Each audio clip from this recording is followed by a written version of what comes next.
Eccoci qua, ciao ciao. Dunque in questo video vedremo una carrellata delle visualizzazioni possibili sul cockpit, cioè il cruscotto digitale, e vedremo come è possibile modificare e personalizzare le visualizzazioni attraverso i diversi tasti presenti sul volante. Alcuni chiedono: ma queste visualizzazioni sono disponibili su tutti i modelli? Oppure come faccio a vedere la mappa del navigatore per esteso, per intero, su tutto il cockpit e cose di questo tipo? Beh, vedremo tutte queste cose proprio in questo video. Dunque ragazzi, andiamo a vedere adesso le diverse visualizzazioni possibili sul nostro cockpit, ovviamente il cruscotto digitale, e i tasti che a noi interessano in questo momento per andare a personalizzare il cruscotto digitale sono sostanzialmente questi, cioè il tasto View per cambiare appunto vista, e questo cursorino, diciamo qui sinistro, e questo pannello destro, che vanno ad attivare i quadranti di sinistra e di destra, che possiamo personalizzare scorrendo le diverse informazioni che possiamo andare ad abilitare. Lo vedremo tra un attimo. Per esempio, il quadrante di sinistra in questo momento riporta la carica residua, un 34% di batteria residua, mentre sulla destra avete l'Apple CarPlay in questo momento con i Me Contro Te che suonavano fino a poco fa con mia figlia in ascolto. Ma andiamo a vedere le diverse visualizzazioni. Ogni visualizzazione ha un nome ben preciso. La prima visualizzazione è questa, ed è quella classica, che riprende un po' un cruscotto analogico con il contagiri a sinistra e il tachimetro a destra. E poi avete la mappa, la possibilità di modificare ovviamente anche le informazioni al centro. In questo caso abbiamo il navigatore. In alto avete a sinistra l'orologio, sulla destra la temperatura esterna, e poi avete al centro il profilo, in questo caso profilo comfort, mentre in basso avete il carburante, ce n'è pochino, con il conteggio dei chilometri, quindi il vero e proprio contachilometri, il, la, la quantità di batteria presente, e al centro lo spazio per gli ADAS, quindi per gli assistenti eventualmente attivati, e la particolarità del contagiri per un'ibrida è che ha anche la porzione relativa alla motorizzazione elettrica, quindi il power, la percentuale di utilizzo della batteria in fase di accelerazione, e charge, la parte in verde in basso, che è relativa alla ricarica in fase di rigenerazione, quindi di rilascio o di frenata, più le spie relative al motore elettrico. In questo caso abbiamo poi la spia D, che è, provo a mostrarvi, eccola qua, la spia D, che significa che siamo in modalità drive, quindi se andassimo invece in modalità sport diventerebbe S, con l'elenco, il numero delle marce progressivamente inserite. Bene, questa è la visualizzazione classic. Andiamo a premere View e passiamo alla seconda visualizzazione, che è quella chiamata Dynamic o dinamica. Significa in un certo senso una modifica grafica della visualizzazione classica, perché le informazioni sono sostanzialmente le stesse, solo che sono ripartite in maniera diversa, secondo un po' lo schema tradizionale di casa Seat in questo caso. E quindi non mi soffermerò molto su questo, perché è solo una modifica grafica, diciamo così. Cambiano invece le cose con la terza vista, eccola qua, quella degli assistenti. In questo caso abbiamo i due pannelli laterali che occupano porzioni più evidenti, e poi la parte centrale occupata quasi per intero dagli assistenti. In questo caso, nel mio caso, potremmo avere il Travel Assist, quindi andiamo ad attivare, naturalmente io sono fermo, non sto guidando, quindi, ma andiamo ad attivare per esempio il Cruise Control, la CC. Quindi in questo momento vedete che compare subito davanti a me un'auto, che è quella posteggiata dinanzi a me, e potrei modificare per esempio la distanza di sicurezza con cui la CC interviene, vedete? Quindi aumentarla o metterla al minimo, e lo spazio di frenata o poi di accelerazione del cruise control.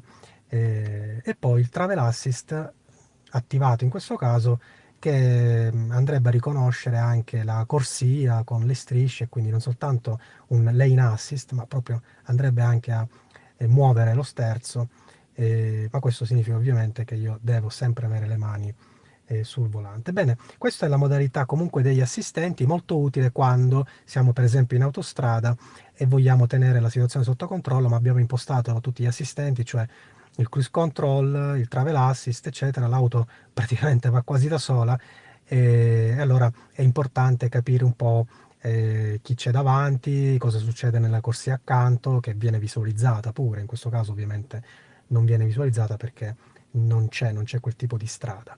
Quindi una visualizzazione molto utile che io utilizzo appunto in autostrada quando viaggio in modalità comfort con tutti gli assistenti attivati. Andiamo a cambiare visualizzazione, quindi un altro colpo sul tasto View e andiamo alla quarta. La quarta visualizzazione è quella del navigatore. Come vedete a questo punto il pannello centrale è occupato non più dagli ADAS che vanno a scomparire in una porzione piccolissima, eccola qua in basso, ma l'informazione è tutta relativa al navigatore. Compaiono ancora ai lati i pannelli laterali con le informazioni che noi poi possiamo andare a personalizzarlo, vedremo dopo, ma il grosso di questa mappa è di questo cockpit ovviamente è data dalla mappa del navigatore. Ricordo solo il navigatore dell'auto di bordo, non quello dell'Apple CarPlay o degli altri sistemi che possiamo connettere al nostro infotainment. Solo il navigatore dell'auto può essere replicato sul cockpit. Una caratteristica interessante di quando eventualmente dovessimo viaggiare col navigatore, avere le istruzioni, le indicazioni belle davanti a noi, addirittura sull'infotainment e poi anche davanti al cockpit, insomma poi è difficile veramente sbagliarsi e perdersi a quel punto. Bene, tenendo premuto il tasto View per un po' più a lungo, ecco che andiamo a riempire tutto il cockpit. Eccolo qua. E qui abbiamo un cockpit in cui di fatto navighiamo, utilizziamo il navigatore e tutte le altre informazioni occupano proprio il minimo necessario, per esempio il tachimetro, quindi la velocità è un numero che compare qui in basso, poi gli ADAS, eventualmente il travel assist in funzione, poi il carburante, il drive, la batteria a sinistra, eccetera. Quindi, insomma, questa è una modalità interessante se stiamo in fase proprio esplorativa in una zona nuova e vogliamo avere le informazioni sulla mappa, su dove siamo intorno, sempre a portata a nostra disposizione. Bene, ripremendo il tasto View più a lungo, ritorniamo alla visualizzazione classica con una porzione centrale e due laterali e andiamo a vedere la successiva visualizzazione, che è quella denominata notturna. E capite subito perché ha una luminosità molto bassa e le informazioni anche qui sono ridotte al minimo. Quello che serve è praticamente soltanto sapere a quale velocità stiamo andando. Vedete anche i pannelli laterali non hanno colori vistosi, occupano proprio il minimo necessario di luminosità e di grafica per distrarci il meno possibile. Guidiamo di notte in strade buie, non vogliamo che il cockpit occupi troppo, insomma, la nostra prospettiva, il nostro campo visivo con un'eccessiva luminosità. È un pannello molto utile anche questo, che però io praticamente non ho mai utilizzato, ma c'è, quindi eccolo qui. E infine l'ultimo, quello che piace credo di più a tutti, soprattutto quando saliamo in auto e ci sentiamo un po' più sportivi, ed è la modalità Cupra. Modalità Cupra molto bella perché è molto sportiva, nel senso che i due pannelli laterali sono ancora presenti, ma quello che veramente colpisce è il tachimetro incorporato all'interno di un contagiri molto sportivo con lo zero bello in alto e per le ibride al solito la zona di sinistra che riguarda il motore elettrico di power e di charge. Gli ADAS sono sempre ridotti al minimo per capire un po' cosa abbiamo attivato eventualmente con tutte le altre informazioni intorno.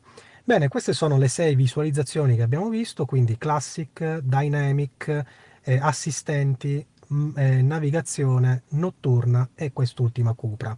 Torniamo alla nostra visualizzazione classica, quindi ripremendo View ricominciamo dalla prima visualizzazione e andiamo a vedere come possiamo intervenire su quei due quadrantini laterali che come avete visto nelle altre visualizzazioni invece diventano dei quadranti un po' più grandi, occupano porzioni più evidenti. I due tasti sono questo di sinistra e questo di destra, come dicevo, andiamo a intervenire su quello di sinistra in fase iniziale. Allora, vedete che si è selezionato e a questo punto compaiono due cursori in alto a sinistra. Questo significa che noi possiamo scorrere tra i diversi pacchetti di informazioni che possiamo andare a selezionare. Vedete, dopo qualche istante non posso più farlo, quindi devo attivarlo e poi andare con la rotellina del tasto OK, eccola qua, a scorrere le informazioni che mi interessano e poi premendo sempre il tasto OK, è una rotellina che scorre ma può essere premuta, vado a confermare l'informazione che voglio venga visualizzata in quel pannello. Allora,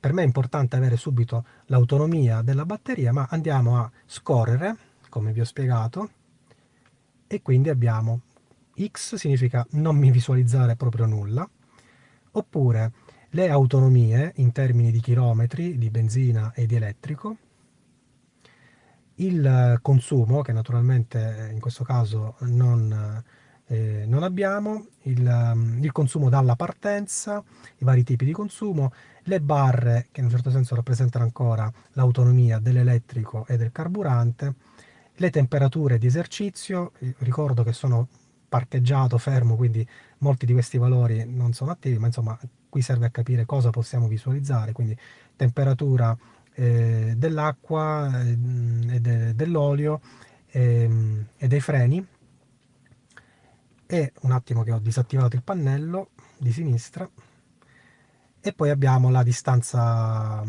percorsa, abbiamo la durata dalla partenza.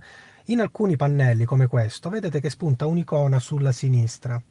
Questo significa che noi possiamo avere ulteriori, come dire, sottomenu all'interno di quel pannello. Vediamo come. Allora, andando a premere nuovamente il tasto di sinistra, nel frattempo ho modificato quello centrale, ma lo vedremo tra poco, e ripremendo il tasto di sinistra posso andare a scorrere le informazioni che effettivamente voglio visualizzare, cioè la distanza percorsa dal lungo periodo, oppure dall'ultimo rifornimento di carburante, oppure da quando sono partito l'ultima volta, eccetera. Cioè, quello che è importante capire è che ci sono delle sotto opzioni, dei sottomenu, diciamo, ulteriori. Quindi confermo, dopodiché vediamo cos'altro posso scegliere, sempre in quel menu di sinistra, gli ADAS. Se voglio delle visualizzazioni un po' più dettagliate sugli ADAS, li posso mettere anche qui, e torno al livello di batteria. Vedete, i sottomenu sono presenti soltanto per questo tipo di informazione, eccola qua, cioè il consumo e le distanze, cioè questi due pannelli, eccoli qua, uno e poi l'altro, quindi tre, questo pannello, questo sulla media oraria dei chilometri percorsi, la velocità, e questo per quanto riguarda i consumi. E qui compare quella freccetta a sinistra che mi significa che posso selezionare il range, quindi dalla partenza, dal lungo periodo, eccetera. Va bene, andiamo a rimettere quella che è per me l'informazione più interessante, ognuno poi lo personalizza, e con OK confermo. Bene, andiamo al tastino di destra e vediamo cosa succede a destra, cioè che tipo di informazioni possiamo andare a inserire a destra. Vediamo se riusciamo a inquadrare un po' meglio. Allora, tasto destro, attiviamo le freccette, anche qui vedete subito compare un sottomenu, quindi premiamo ancora a destra perché posso legarmi, diciamo così, e visualizzare il telefono come Apple CarPlay, come Bluetooth, oppure i My Media se ho qualcosa di collegato, la radio, cioè le varie fonti, oppure chiudere. In questo caso Apple CarPlay. Scorriamo. Questo è simpatico, cioè alcuni più sportivi lo utilizzano per vedere un po' la forza G nelle diverse direzioni. Anche qui abbiamo un sottomenu possibile, e cioè i valori attuali o i valori max o gli ultimi valori, oppure appunto ripristinare i valori. Andiamo a scorrere le altre informazioni. Qui significa ancora non voglio visualizzare nulla. la navigazione non attiva, cioè possiamo avere delle informazioni sintetiche sulla nostra navigazione, significa gira a destra, gira a sinistra, questo tipo di informazione qui, diciamo la vecchia guida a pittogrammi, diciamo così.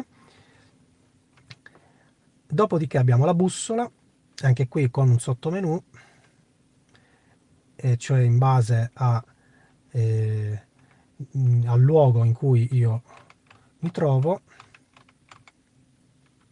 Possiamo chiudere e avere per esempio in base, ecco, scegliamo un indirizzo e mi dà qui la distanza di navigazione immediatamente. Ecco, era quello che dicevo prima quando compariva il messaggio navigazione non attiva. Praticamente questa è una scorciatoia potentissima per impostare delle destinazioni dal navigatore, ovviamente scegliendo tra le ultime memorizzate. Quindi senza toccare l'infotainment e senza intervenire con comandi vocali, eccetera, eccetera. Io semplicemente muovendo due tasti, cioè scegliendo il pannello di destra e poi scorrendo ancora nel sottomenu, interrompo la navigazione, quindi dalla bussola, eccola qua, la riprendiamo, pardon, quindi dalla bussola, scusate ma con una mano, eccola qua, ripartita la selezione, quindi dalla bussola, sottomenu, quindi ancora a destra, ecco l'elenco delle mie ultime destinazioni. Dunque io premo ok ed ecco subito i pittogrammi e il navigatore che mi imposta effettivamente il percorso. Quindi sulla mappa ho tutto il percorso e ce l'ho anche qui nell'infotainment, va bene?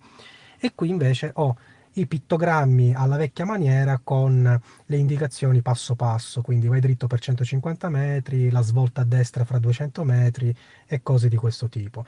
Non sono particolarmente importanti o significativi per me i pittogrammi qui, perché alla fine compaiono anche in alto nel navigatore e nell'infotainment, cioè le indicazioni compaiono anche qui, vedete la destinazione 15 km e l'orario di arrivo, e in alto poi compare un'altra striscia con le altre indicazioni.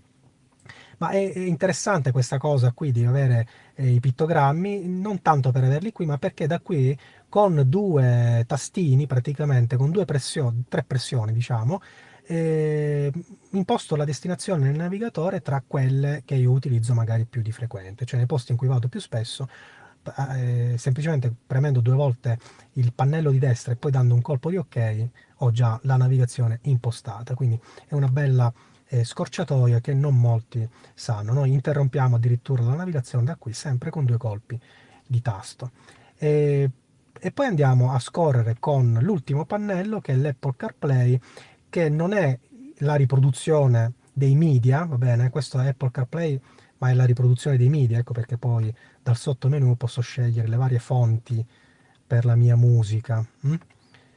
D'accordo? Mentre qua ho l'Apple CarPlay, cioè quello che succede nel telefono, quindi la batteria, il campo, cioè quante tacche di segnale ho e così via, va bene?